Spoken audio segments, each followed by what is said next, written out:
നമസ്കാരം. ഓസ്ട്രേലിയക്കെതിരായ രണ്ടാം ടെസ്റ്റിലെ ഇന്ത്യയുടെ തോൽവി എല്ലാവരുടെയും ചർച്ചാ വിഷയമാണ്. ഇപ്പോൾ പെർത്തിൽ തകർപ്പൻ ജയത്തോടെ തുടങ്ങിയ ഇന്ത്യ രണ്ടാം ടെസ്റ്റിൽ 10 വിക്കറ്റിന്റെ തോൽവിയാണ് നേരിട്ടത്. പിങ്ക് ബോൾ ടെസ്റ്റിലെ ഇന്ത്യയുടെ തോൽവിയോടെ ലോക ടെസ്റ്റ് ചാമ്പ്യൻഷിപ്പിന്റെ ഫൈനൽ മോഹങ്ങൾക്കും തിരിച്ചടി ലഭിച്ചിരിക്കുകയാണ്. പിങ്ക് ബോൾ ടെസ്റ്റിലെ ഇന്ത്യയുടെ തോൽവിയുടെ കാരണങ്ങൾ പലതാണ്. രോഹിത് ശർമ്മയുടെ മോശം ക്യാപ്റ്റൻസിയും സീനിയർ താരങ്ങൾ ബാറ്റിംഗിൽ പ്രതീക്ഷിച്ച നിലവാരം കാട്ടാത്തതും ഇന്ത്യയുടെ തോൽവിക്ക് കാരണമായെന്ന് പറയേണ്ട കാര്യം തന്നെയാണ്. ജസ്പ്രീത് ബുംറ ബൗളിംഗിൽ മിന്നിച്ചെങ്കിലും മികച്ച പിന്തുണ ആരുടെ ഭാഗത്തു നിന്നും ലഭിച്ചില്ല എന്നതും എടുത്തു പറയേണ്ട ഒരു കാര്യമാണ്. പിങ്ക് ബോൾ ടെസ്റ്റിലെ ഇന്ത്യയുടെ തോൽവിയുടെ പേരിൽ പല താരങ്ങളും വിമർശനം കേൾക്കുകയും ചെയ്യുന്നുണ്ട്. ഇപ്പോൾ ഇതിൽ അധികമാരും ചർച്ച ചെയ്യാത്ത പേരുകളിൽ ഒന്നാണ് ഋഷഭ് പന്തിൻ്റേത്. കഴിഞ്ഞ 2 തവണയും ഓസീസിൽ മിന്നിച്ചയാളാണ് ഋഷഭ് പന്ത്. എന്നാൽ ഇത്തവണ കാര്യങ്ങൾ അത്ര മികച്ച രീതിയിലല്ല. ഋഷഭിന്റെ മോശം പ്രകടനവും ഇന്ത്യയുടെ തോൽവിക്ക് കാരണമായിട്ടുണ്ട് എന്ന് തന്നെ പറയാം. ഋഷഭ് നിരാശപ്പെടുത്തുമ്പോഴും തുടരവസരങ്ങൾ ലഭിച്ചുകൊണ്ടേയിരിക്കുകയാണ്. എന്നാൽ സഞ്ജു സാംസണും ഇഷാൻ കിഷനും ഒന്നും ഈ ഒരു അവസരം കിട്ടുന്നുമില്ല. ഇത് അനീതിയാണ് എന്ന് തന്നെ പറയേണ്ടിയിരിക്കുന്നു.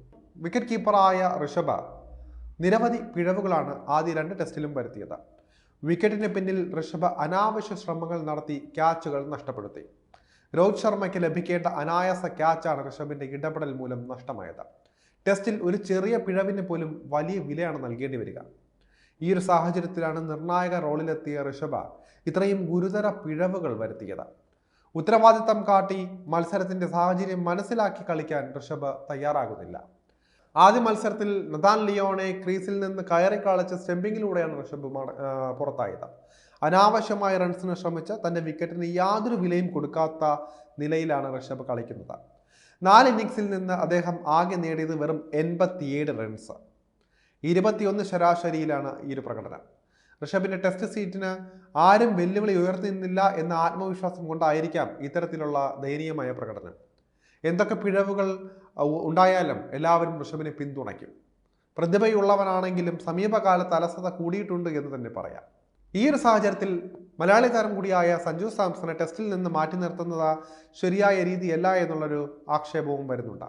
ഋഷഭ് ഫ്ലോപ്പായിരിക്കുന്ന സമയത്തും തുടരവസരങ്ങൾ ലഭിച്ചുകൊണ്ടിരിക്കുകയാണ്. എന്നാൽ ഇത്തരമൊരു പിന്തുണയോ അവസരമോ സഞ്ജുവിന് ലഭിക്കുന്നില്ല.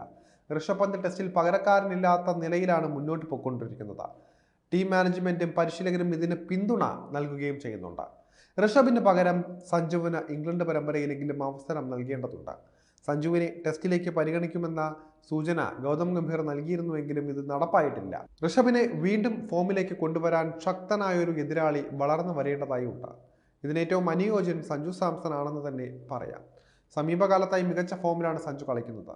ദക്ഷിണാഫ്രിക്കയിൽ 2 സെഞ്ചുറി അടക്കം നേടി മിന്നിക്കാൻ സഞ്ജുവിന് സാധിച്ചിരുന്നു.